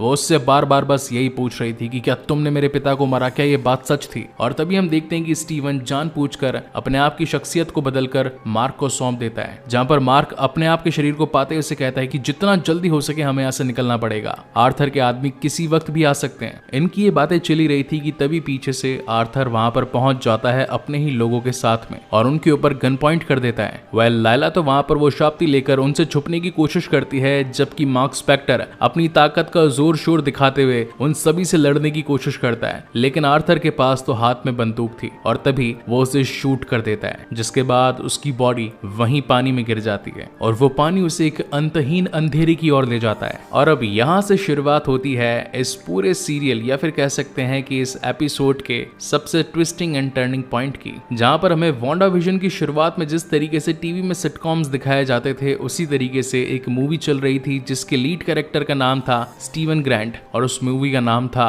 टूम बस्टर। और वो मूवी चल रही थी एक असाइलम में, जहां पर इस कहानी में रिलेटेड वो सारे के सारे किरदार थे जिन्हें हमने एपिसोड 1, 2 एंड 3 में देखा था। साफ शब्दों में कहा जाए तो ये सब वही लोग थे जो कि मार्क स्पेक्टर की जिंदगी में इन दिनों उसके इर्द गिर्द घूम रहे थे। और उसके बाद हमें दिखाया जाता है मार्क स्पेक्टर जो कि पूरी तरीके से अपने होशो हवास में नहीं था, जिसके बाद उसे उस असाइलम के डॉक्टर के पास छोड़कर आया जाता है। और वो डॉक्टर और कोई नहीं था बल्कि वो था डॉक्टर आर्थर, जो कि मार्क से पूछता है कि आखिर तुम्हारी हालत में कितने सुधार आया है। कि तभी मार्क को लगने लगता है कि वो यहाँ पर नहीं होना चाहिए था, उसे तो गोली पड़ी थी और वो गोली किसी और ने नहीं बल्कि आर्थर ने ही मारी थी। और जब वो अपनी नजरें घुमाकर देखता है तो वहां पर 4-5 चीजें काफी ज्यादा इंपॉर्टेंट थी, जैसे कि वो पेंटिंग इस बात का इंडिकेशन थी कि जब वो यूरोप में था वहां पर टेबल पे रखा पिरामिड यानी कि गीजा के पिरामिड में हुई एनियाड की मीटिंग, बड़ी बड़ी व्हाइट एंड गोल्डन कलर की मूर्तियां जो कि इंडिकेशन थे उन सभी इजिप्शियन गॉड्स का, और साथ ही वो छड़ी जिससे कि आर्थर करता था इंसाफ की परख। इन सभी बातों से मार्क काफी ज्यादा परेशान हो जाता है और वो अपनी जान बचाने के लिए उससे दूर जाने की कोशिश करता है। हालांकि वहां के लोग उसे वापस अंदर ढकेलने की कोशिश करते हैं, मगर वो उन्हीं को धक्का देकर वहां से दूर जाकर छिपने की कोशिश करता है। और तभी वो एक रूम में जाकर छिप जाता है जहां पर अगेन एक और ताबूत पड़ा था, उसके अंदर से हिलने की आवाज आ रही थी। इसलिए जब मार्क उसे खोलता है तो उसके अंदर उसे अपनी दूसरी शख्सियत मिलती है यानी कि स्टीवन ग्रैंट। ये दोनों आपस में एक दूसरे को देखकर हैरान हो जाते हैं, लेकिन साथ ही गले भी मिलते हैं क्योंकि ये दोनों इस वक्त एक दूसरे का सहारा थे। अब ये दोनों यहाँ से बचकर भागने की कोशिश करते हैं कि तभी एक और दूसरे कमरे में एक और ताबूत हिल रहा था। ये ताबूत था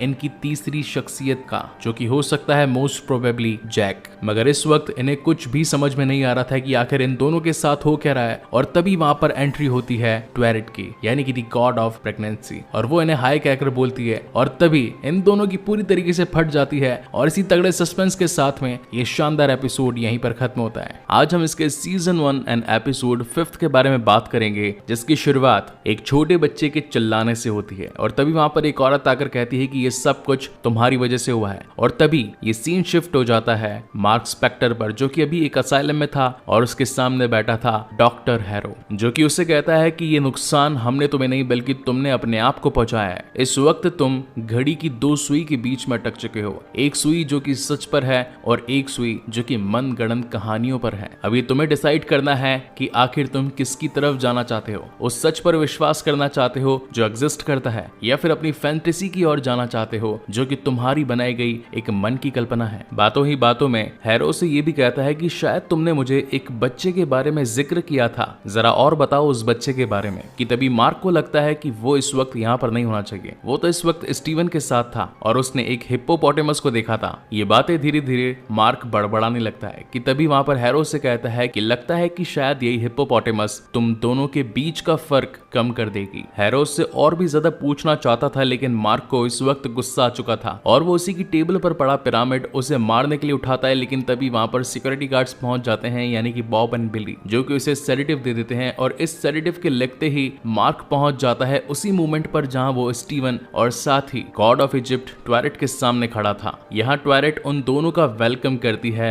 मृत्युलोक में। हालांकि इस बात को ये दोनों समझ नहीं पा रहे थे कि आखिर इनके साथ हुआ क्या है। तो ट्वेरेट उन्हें बताती है कि सचमुच मार्क स्पेक्टर तुम मर चुके हो। अब ये बात इंसानी दिमाग की बस की नहीं कि वो जीते जागते मृत्युलोक को देख पाए, तो ये सब कुछ मरने के बाद ही पॉसिबल होता है। लेकिन मरने से पहले उसका दिमाग अपनी पुरानी कल्पनाओं में होता है। जिस वक्त तुम अभी हो ये तुम्हारे दिमाग की कल्पना ही है। तो यहाँ पर स्टीवन और मार्क आपस में बातचीत करने लगते हैं कि आखिर ये मृत्युलोक इस असाइलम जैसा कैसा दिख रहा है। तभी इन्हें पता चलता है कि ये दोनों ही पागलपन से जूझ रहे थे, यानी कि एक बीमारी, और वो थी मल्टीपल पर्सनालिटी डिसऑर्डर। अगर आपको याद होगा तो इसके लास्ट टू लास्ट एपिसोड में आर्थर हैरो ने बाकी सभी इजिप्शियन गॉड्स के सामने भी यही कहा था कि ये अवतार बीमार है। तो इसका सीधा इंडिकेशन यही था कि इनकी मुलाकात इस असाइलम में ही होनी थी। लेकिन मार्क को इस वक्त भी इस चलते हालात पर विश्वास नहीं हो रहा था और वो आर्थर की कही बातों को सच मानने लगता है, क्योंकि थोड़े टाइम पहले उसे याद था कि वो आर्थर हैरो के साथ बैठा था और उसने उसे 2 कंडीशंस बताई थी कि या तो तुम सच में जी रहे हो और या फिर एक मनगढ़ंत कहानी में। अब उसे धीरे धीरे हैरो पर ही विश्वास होने लगा था और जैसे ही वो एक दरवाजा खोलता है कि तभी उसके सामने मृत्युलोक आ जाता है, जहां पर इजिप्शियन गॉड ट्वेरेट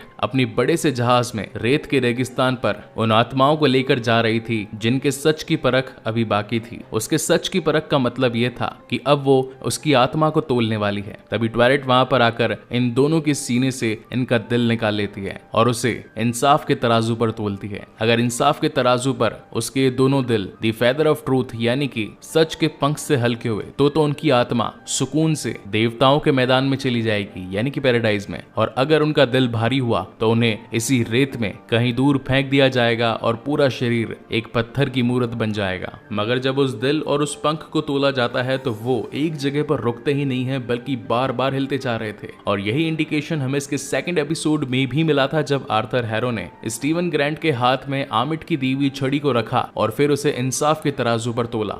यहाँ पर ट्वेरेट भी काफी ज्यादा कंफ्यूज हो चुकी थी कि आखिर इस मोमेंट पर करना क्या है, या तो इन्हें नीचे फेंकना है और या फिर इन्हें देवताओं के मैदान में छोड़ देना है, क्योंकि वो तराजू तो हिलना बंद ही नहीं हो रहा था। तभी ट्वेरेट वहां पर मार्क स्पेक्टर और साथ ही स्टीवन से कहती है कि तुम्हें वो खलिश ढूंढनी पड़ेगी जिस वजह से तुम्हारा दिल कभी हल्का तो कभी भारी हो रहा है। तुम्हें अपने उस गुनाह को जानना पड़ेगा जिससे तुम्हें कन्फेशन करनी है। जिसके बाद वो उन्हें कहती है कि इस बोट में हर उस इंसान की जीवन भर की यादें हैं जो कि आज तक वो जीता आया है। इन यादों में तुम अपने आप को जानकर उस भूली बिसरी बात का कन्फेशन कर सकते हो। जिसके बाद ये दोनों ही उस जहाज में पहुंच जाते हैं जहां पर अंदर वही असाइलम था, लेकिन हर खिड़की में उन्हें एक अलग नजारा दिख रहा था। कभी स्टीवन को मार्क दिख रहा था जहां पर वो इजिप्शियन जैकल को बहुत ही मुक्कों से मार रहा था, तो कहीं पर मार्क को स्टीवन दिख रहा था जो कि मिस्टर नाइट बनकर तारों की दशा को 2000 साल पीछे घुमा रहा था। तो कहीं पर एक ऐसा नजारा था जहां पर मार्क खड़ा हुआ अंदर ही अंदर रो रो रहा था। तभी वहां पर स्टीवन उसे पूछता है कि क्या ये दिन तुम्हें याद है? तो मार्क उसे कहता है कि हाँ, इस दिन मैं खड़ा तो था और किसी सड़क को ढूंढ रहा था कि तभी इनके पास वाला एक दरवाजा खुलता है, जहां पर जाने पर ये देख पाते हैं वो सब लोग जिन्हें कभी मार्क स्पेक्टर ने जान से मार डाला था। तो स्टीवन ये देखकर हैरान होता है और उससे पूछता है कि क्या सचमुच तुमने अपनी जिंदगी में इतने सारे लोगों को मौत के घाट उतार दिया? तो मार्क बताता है कि ये वो लोग हैं जिन्होंने गुनाह किए, मैं कभी भी मासूम लोगों को जान से नहीं मारता। कि तभी वहां पर एक छोटा सा बच्चा उनके सामने आता है। स्टीवन मार्क से पूछता है कि आखिर इन मरे हुए लोगों में ये छोटा बच्चा यहाँ पर क्या कर रहा है, और उस बच्चे से सच जानने की चाहत में स्टीवन उसके पीछे पीछे भागता है। मार्क उसे मना करता है कि नहीं, उसके पीछे मत भागो, उसे जाने दो। कि तभी वो एक ऐसे दरवाजे में पहुंच जाता है जहां पर ये एक अलग टाइम में पहुंच चुका था। मार्क बार बार पीछे से दरवाजा ठोक रहा था कि स्टीवन वापस आ जाओ, मगर स्टीवन उस जगह पर पहुंचकर अपनी मॉम को देख पाता है और वहीं अपने बचपन को भी देख पाता है। और यहाँ पर हमें ये पता चलता है कि इस वक्त स्टीवन का एक छोटा भाई भी था जिसका नाम था रोरो, जिसका कॉमिक्स में नाम दिया गया है रेंडल स्पेक्टर। यहाँ पर रोरो एक ड्राइंग बना रहा था जिसके अंदर मछली का एक पंख टूटा था। अगर फर्स्ट एपिसोड की बात करी जाए तो मार्क स्पेक्टर या फिर स्टीवन के पास में भी वही एक ऐसी मछली थी जिसका पंख टूटा हुआ था। Coming back to the main story, यहाँ पर वेंडी स्पेक्टर यानी कि इन दोनों की माँ इन्हें खाना खाने के लिए कहती है, मगर इन दोनों को एक गेम खेलना था और इसी के चलते ये दोनों वहां से निकल जाते हैं।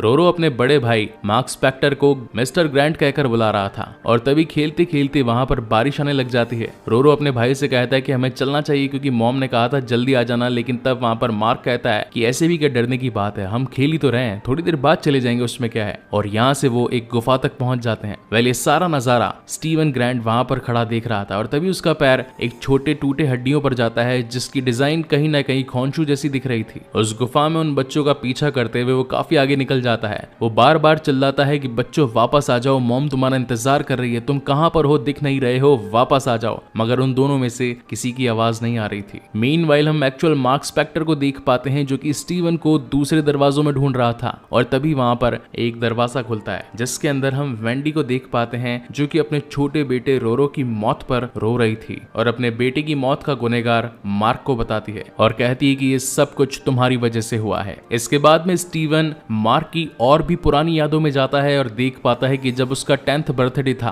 तब वहां पर उसकी मॉम नहीं थी, उसने अकेले ही केक काटा था और ऐसा करते करते जब वो 12 साल का हो गया तब भी वो अकेले ही केक काट रहा था, उसकी मॉम वहां नहीं थी। लेकिन जब उसकी मॉम उसके सामने आई तो उनके हाथ में शराब थी और इस वक्त भी वो सिर्फ उसे ही कोस रही थी कि सिर्फ तुम्हारी वजह से आज मेरा बेटा मेरे पास नहीं है। हर जगह से नकारा गया मार्क स्पेक्टर अब उस मोमेंट से गुस्सा होकर चला जाता है कि तभी उसकी मॉम उसके पीछे पीछे जाती है और ये सीन यहीं पर कट हो जाता है। जिसके बाद में मार्क और स्टीवन दोनों ही अपने आप को अपनी टीन एज में देख पाते हैं जहां पर मार्क ने अपना घर छोड़कर जाने का डिसाइड कर लिया था अपनी माँ के चलते बुरे रवैये की वजह से। यहाँ पर स्टीवन मार्क से पूछता है कि आखिर तुमने घर छोड़ने का फैसला क्यों किया, और यहीं से कहानी एक और फ्लैशबैक में जाती है जहां पर हम उस एक्चुअल दिन को देख पाते हैं जिस वक्त मार्क स्पेक्टर एक इजिप्शियन कमांडर बुशमैन के साथ में इजिप्ट में कुछ कीमती खुदाई के लिए निकला था। लेकिन तभी वहां पर कुछ गुंडों ने उन सभी पर गोलीबारी कर दी जिनके अंदर लायला के पिता अब्दुल्ला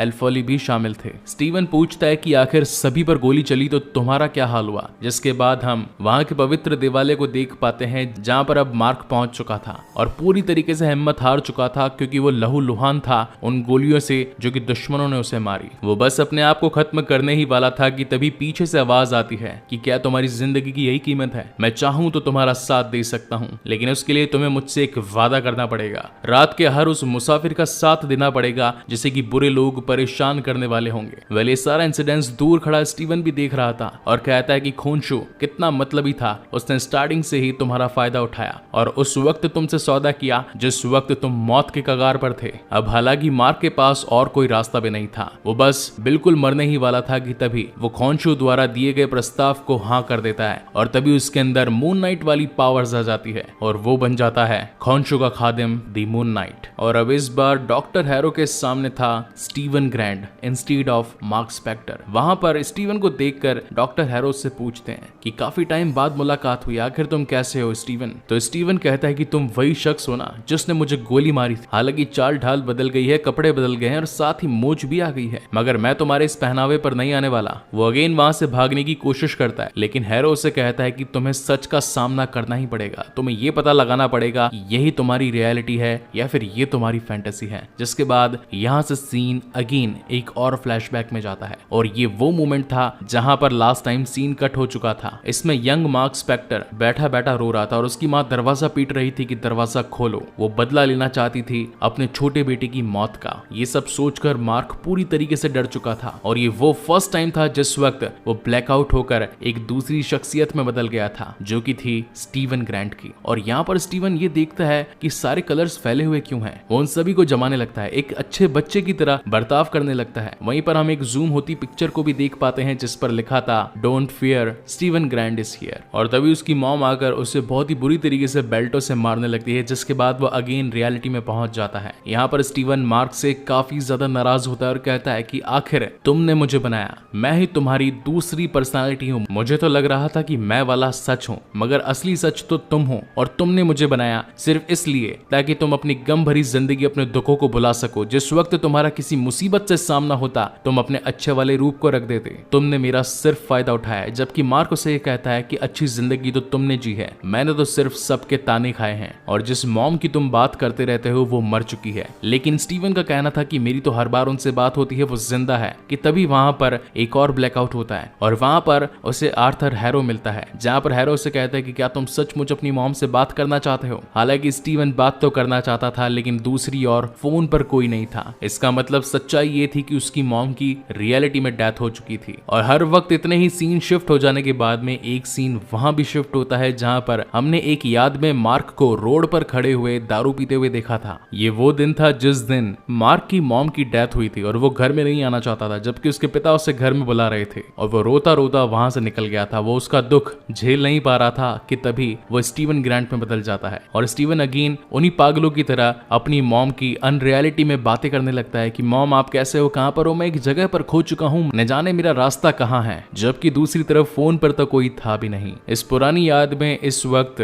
मार्क स्पेक्टर और साथ ही स्टीवन ग्रांट दोनों शख्सियत थी जो कि आपस में ये बातचीत कर रही थी कि मार्क काफी ज्यादा परेशान है अपने भाई की जान चले जाने की वजह से। तभी वहां पर स्टीवन उसे बताता है कि इसमें तुम्हारी कोई गलती नहीं, तुम तो एक बच्चे थे, अपने आप पर अफसोस करना बंद करो। और ये कहते के साथ ही ये दोनों फिर से पहुंच जाते हैं उस मृत्युलोक के जहाज पर। और अब तक इनका समय भी पूरा हो चुका था क्योंकि यहाँ पर दिल और उस पंख उन दोनों में ही अब बिल्कुल तालमेल बैठ गया था, ना ही ज्यादा और ना ही कम। देखा जाए तो यहाँ पर इनके साथ में दोनों ही इंसिडेंट्स होने वाले थे, यानी कि कोई तो रेत में दबेगा और कोई तो देवताओं के मैदान में जाएगा। और देखते ही देखते यहाँ पर रेत से निकलकर कुछ दानव इन दोनों पर ही हमला कर देते हैं। पहले तो मार्क उन्हें संभालने की कोशिश करता है लेकिन जब उनकी तादाद ज्यादा हो जाती है तो स्टीवन सोचता है कि आखिर अब शरीर दोनों का एक है तो फिर मैं क्यों नहीं लड़ सकता, और वो उसकी मदद करना स्टार्ट करता है। जहां पर स्टीवन उन रेत के दानवों से उसे कई बार छुड़वाता है लेकिन इसी बीच एक दानव उसे ही रेत में खींच लेता है। मार्क उसे ऊपर से खड़ा खड़ा चिल्लाता है कि स्टीवन भागकर मेरे पास आओ, यहाँ तक आ सकते हो तुम। लेकिन अब तक स्टीवन के पैर रेत में बदल चुके थे और देखते ही देखते वो पूरी तरीके से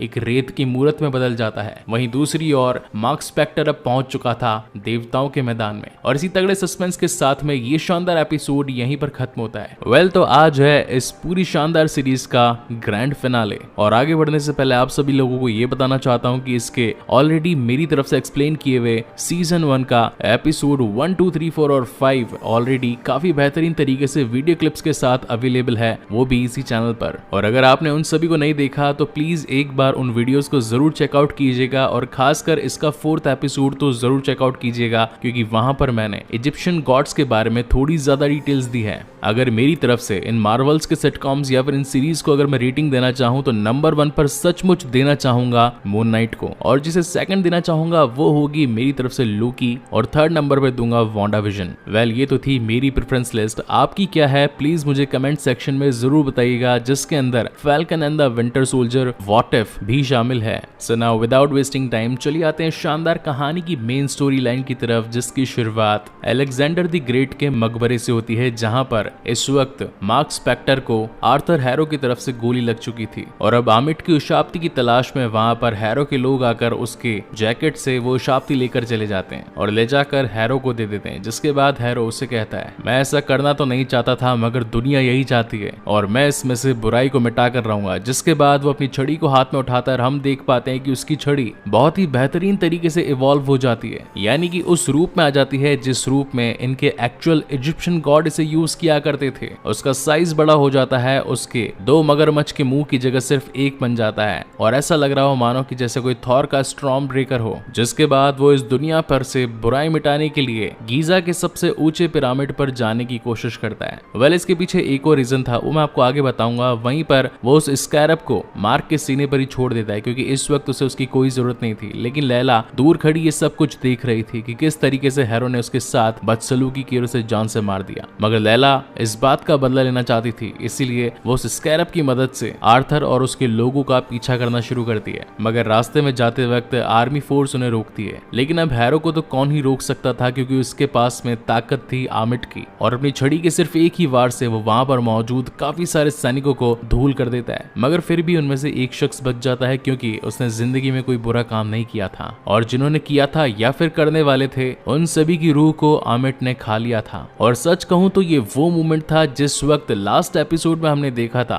कि मृत्यु लोक में मार्क स्पेक्टर और साथ ही स्टीवन ग्रैंट के सामने कई सारे लोगों की जान ली जा रही है, वो भी विदाउट उन्हें परखे। तो ये वही मोमेंट था। इस वक्त लैला भी यहाँ पर थी और वो उसे जान से मारने ही वाली थी कि तभी उन मुर्दों में से एक मुर्दा उठ खड़ा होता है और बताता है कि मैं ट्वेरेट हूँ और मैं इसके शरीर से तुमसे बात करने के लिए यहाँ पर आई हूँ। मैं जानती हूँ कि तुम अकेली हैरो और साथ ही आमिट का सामना नहीं कर सकती, इसके लिए तुम्हें मार्क स्पेक्टर और खॉन्शू की जरूरत पड़ेगी। लेकिन लैला कहती है कि वो आर्थर का सामना खुद करेगी। जिसके बाद हम देख पाते हैं कि आर्थर अपने कल्ट मेंबर्स के साथ में पहुंच जाता है गीजा के पिरामिड में और अपनी छड़ी की ताकत से उस पिरामिड के दरवाजे खोल देता है जहां पर सारे इजिप्शियन गॉड के अवतार मिलकर मीटिंग किया करते थे, जिसे कहा जाता था द मीटिंग ऑफ इनियाड। और यहाँ पर आते के साथ ही सबसे पहले आर्थर हैरो उन सभी गॉड्स को जान से मार डालता है क्योंकि वो उसके आगे आने वाले काम में अड़ंगा डाल सकते थे। और इसके बाद आमिट की शाप्ति को भस्म करके उसमें से आमिट को जिंदा करता है, जहां पर हम फाइनली मार्वल के तगड़े सीजीआई और वीएफएक्स को काफी बेहतरीन तरीके से देख पाते हैं, जिसमें एक बहुत ही बड़ी मगरमच्छ जैसी आकृति हमारे सामने आती है और वो थी आमिट। लेकिन सबसे मजे वाली बात तो ये थी कि वो अपना पहला शिकार कहीं ना कहीं आर्थर हैरो को ही बनाने वाली थी क्योंकि आर्थर हैरो का मन साफ नहीं था और उसने भी कई सारे बुरे काम किए थे। वेल, यहाँ पर आर्थर आमिट से कहता है कि मैं आपका हर फैसला मंजूर करूंगा। आप बुराई की देवी हैं, मैं जानता हूं कि मैंने बुरे काम किए हैं, मगर उन बुराइयों को कम करने के लिए मैं अपने जूतों में कांच रखकर चला ताकि मुझे दर्द हो और मेरी बुराइयां कम हो सके। जिस पर आमिट उससे खुश होती है कि पहली चीज तो उसने अपनी बुराइयों को कम करने की कोशिश करी और दूसरा उसे 2000 साल बाद उस मिट्टी की मूरत से आजाद कर दिया, इसीलिए वो उसे अपना अवतार बना लेती है। इसी बीच लैला उन 10 बड़े इजिप्शियन गॉड्स में से एक को निकालकर यानी कि खॉन्शू को निकालकर उस उशाप्ति को वापस से उसके एक्चुअल रूप में बदल देती है, जहां पर खॉन्शू से कहता है कि उससे लड़ने के लिए तुम काफी नहीं हो, तुम्हें मेरी जरूरत पड़ेगी, तुम मेरी खादिम बन जाओ। मगर लैला कहती है कि तुमने मार्क स्पेक्टर के साथ में भी यही किया था और उसकी जिंदगी बर्बाद कर दी थी, इसलिए मैं तुम्हारी बातों में नहीं आने वाली। अब खॉन्शू के पास खुद लड़ने के अलावा और कोई दूसरा रास्ता भी नहीं था, इसलिए वो आमिट से खुद टकरा पड़ता है। वहीं पर सीन शिफ्ट होता है देवों के मैदान में, जहां पर इस वक्त मार्क स्पेक्टर अपनी एक सुकून भरी जिंदगी जी रहा था, लेकिन उसे इस बात का भी गम था कि स्टीवन ग्रैंट जो कि उसकी दूसरी शख्सियत थी अब उसके साथ नहीं थी। उसने अपनी आंखों के सामने उस दूसरी शख्सियत को मिट्टी में बदलते देखा था, इसीलिए वो अब इस दुनिया में नहीं रहना चाहता था और वो ट्वेरेट से कहता है कि मुझे वापस से मृत्यु लोक में जाना है और जाकर स्टीवन ग्रैंट को बचाना है क्योंकि वही मेरा साथी है जो कि मुझे आमिट और साथ ही हैरो से लड़ने की ताकत देगा। ट्वेरेट उसे मना करती है और समझाती है कि वहां पर जाना खतरे से खाली नहीं है, अगर एक बार गए तो दोबारा यहाँ पर लौट कर नहीं आ पाओगे। मगर मार्क को तो धुन चढ़ी थी वापस से मृत्यु लोक जाकर स्टीवन को बचाने की, जिसके बाद में वो 2 कदम आगे बढ़ता है और सारा जहान पलट जाता है। ऐसा लग रहा हो मानो पल भर में ही जज्बात पलट दिए। वेल, यहाँ पर मार्क को स्टीवन मिलता है जिससे वो अपनी गम भरी बातें करता है और कहता है कि तुम ही मेरा सहारा थे, जब मुझे जिंदगी को जीने की ताकत नहीं थी वो तुम बने मेरी ताकत, जब मैं हार चुका था तो तुम बने मेरा सहारा। और धीरे धीरे बातें करने के साथ ही हम देख पाते हैं कि इस वक्त मार्क स्पेक्टर भी खुद मिट्टी की मूर्त बनने वाला था, मगर जब वो अपना हाथ उसके हाथ में रखता है तो एक चमत्कार होता है। ये चमत्कार था इंसाफ का, जिसे देखकर मृत्युलोक के दरवाजे खुल गए और ये दोनों ही वापस से अपने मार्क स्पेक्टर वाले शरीर में जिंदा हो गए। जिसके बाद होता है लंबा चौड़ा धूम धड़ाका, जहाँ एक तरफ तो मार्क स्पेक्टर आर्थर हैरो को रोकने की कोशिश करता है, वहीं दूसरी तरफ इतनी सारी आत्माएं खा लेने के बाद में आमिट का शरीर बहुत बड़ा हो चुका था और अब उसे रोकने के लिए खुद खॉन्शू भी अपने शरीर को बहुत बड़ा बना लेता है और उससे जमकर मुकाबला करता है। वेल, यहाँ पर कहीं ना कहीं आमिट उससे जीतती नजर आती है, मगर उन दोनों का साथ निभाने के लिए वहां पर पहुंच पहुंच जाती है लैला, जो कि इस वक्त ट्वायरेट का अवतार बन चुकी थी और उसके पास में उसके नए पंख और एक न्यू कॉस्ट्यूम आ चुका था। वेल सच कहूं तो ये काफी हद तक मुझे वंडर वुमन जैसा लग रहा था, जहां पर उसके पास में भी उसका एक गोल्डन आर्मर था। जहां एक तरफ आर्थर हैरो से लड़ रहे थे मार्क स्पेक्टर, स्टीवन ग्रैंट और साथ ही लैला, वहीं दूसरी ओर आमिट से लड़ रहा था खॉन्शू। इन सभी के बीच में एक जबरदस्त टक्कर चल रही थी और फाइनली एक ऐसा मोमेंट आता है जहां पर इन लोगों को ये बात पता चलती है कि आमिट को अब किसी मूर्ति के अंदर दफनाया नहीं जा सकता, इसे तो अब किसी रियल इंसान के शरीर में डालकर इसे शांत करना पड़ेगा। जिसके बाद वो आर्थर को निरस्त्र करके आमिट की आत्मा को उसी के अंदर डाल देते हैं और अब वक्त था आर्थर को खत्म करने का, क्योंकि अगर वो खत्म हो जाएगा तो आमिट भी खत्म हो जाएगी। मगर लैला उसे ऐसा करने से रोक देती है और कहती है कि आखिर तुम्हारे अच्छे और बुरे होने के बीच में फर्क ही क्या रह जाएगा जब तुम उस इंसान को ही जान से मार डालोगे। इस बात को सुनकर मार्क स्पेक्टर उसे नहीं मारता। वेल यहाँ पर कहानी में एक सीन और था जो कि मैं आपको एक्सप्लेन करना थोड़ा सा भूल गया। बेसिकली यहाँ पर हुआ ये था कि सारी सिचुएशन आउट ऑफ कंट्रोल हो चुकी थी, ये सभी हारते नजर आ रहे थे, लेकिन तभी मार्क स्पेक्टर की तीसरी शख्सियत ने आकर सब कुछ सेट कर दिया, जो कि था जैक। वेल यहाँ पर उसके बारे में इस एपिसोड में तो ज्यादा डिटेल्स नहीं दी गई, मगर आने वाले एपिसोड्स में ज्यादा डिटेल्स आने वाली हैं। Now coming back to the main story, इस वक्त सब कुछ खत्म हो जाता है और इन दोनों की आत्मा मानो मृत्यु लोक में अकीन पहुंच जाती है, जहां पर डॉक्टर हैरो अपने पेशेंट स्टीवन ग्रैंट से बात करने लगते हैं। मगर इस वक्त यहाँ पर सिर्फ स्टीवन ग्रैंट ही नहीं बल्कि मार्क स्पेक्टर भी उसी के साथ था और ये दोनों शख्सियत आपस में एक साथ मिलकर बातें कर रही थी और हर प्रॉब्लम का सोल्यूशन भी निकाल रही थी। और अब अपने वादे के मुताबिक खॉन्शू यहाँ पर मार्क स्पेक्टर और साथ ही स्टीवन ग्रैंट को